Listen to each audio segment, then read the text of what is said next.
देखिए, जैसे कोई पब्लिक लीडर बन जाता है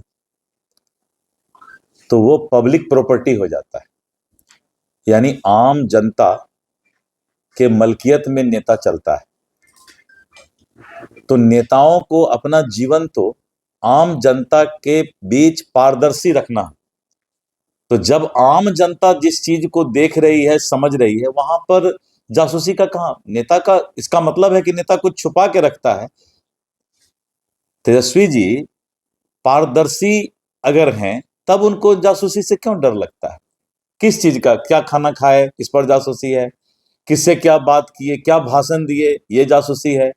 ये तो आम पब्लिक के लिए। नेता तो जो भी बोलता है, जो भी जीवन जीता है, पूरा जीवन उसका पारदर्शी होता है, तो वहां पर जासूसी की आवश्यकता नहीं है। हमें लगता है कि थोड़ा सा वो पूरा उपयोग नहीं किए बुद्धि का।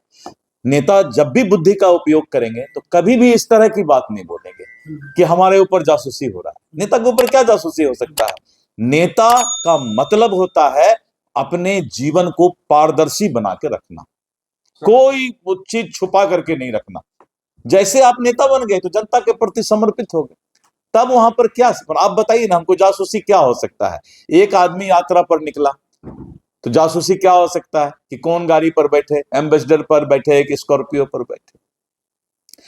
जासूसी ये तो नहीं हो सकता है गाड़ी के अंदर आप क्या बात कर रहे हैं। तो ये सब सब भ्रामक बातें, क्योंकि तेजस्वी जी के पास अब उनका ग्राफ अब नीचे गिरता जा रहा है। तो ग्राफ नीचे गिरता जा रहा है तो अब उनको एन केन प्रकार कुछ से कुछ बोलते हैं।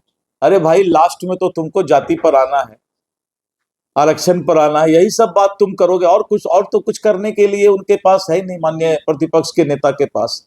तो इसीलिए ये सब सिगुफा है, सिगुफा उड़ाना और नेतागिरी करना। वन नेशन वन इलेक्शन तो हमारा सपना है। रोज चुनाव ही होते रहता है पूरे देश में। कभी पंचायती राज का चुनाव हो जाता है, कभी एमएलए का चुनाव हो जाता है, कभी एमपी का चुनाव हो जाता है। तो वन नेशन वन इलेक्शन तो होना ही चाहिए, लेकिन कब हो रहा है, क्या हो रहा है, ये मुझे मालूम नहीं। वन नेशन वन इलेक्शन किसी भी कंट्री के लिए आर्थिक व्यवस्था से लेके समय की बचत सब उसमें जो है अच्छा है। केजरीवाल है वो कह रहे थे कल कि हम 2 दिन का इस्तीफा देंगे। क्या लगता है कि फिर से दिल्ली में? देखिए, सुप्रीम कोर्ट ने, माननीय उच्चतम न्यायालय ने शर्तों पर उनको बेल दिया है, जमानत दिया है। वो उस शर्त के दायरे में रहें तो ज्यादा अच्छा होगा। कृषि कानून को भी लाया गया था और उसे आंदोलन के बाद वापस लेना पड़ा, लेकिन शरत को उतर जाएगा। देखिए, ऐसा है, बताते हैं। ये सब संवेदनशील मामला है और संवेदनशील मामला जो है उस पर इस तरह आम कोई चर्चा नहीं किया जा सकता है। उसके लिए जेपीसी बना हुआ है और ये काम जेपीसी को करने दीजिए।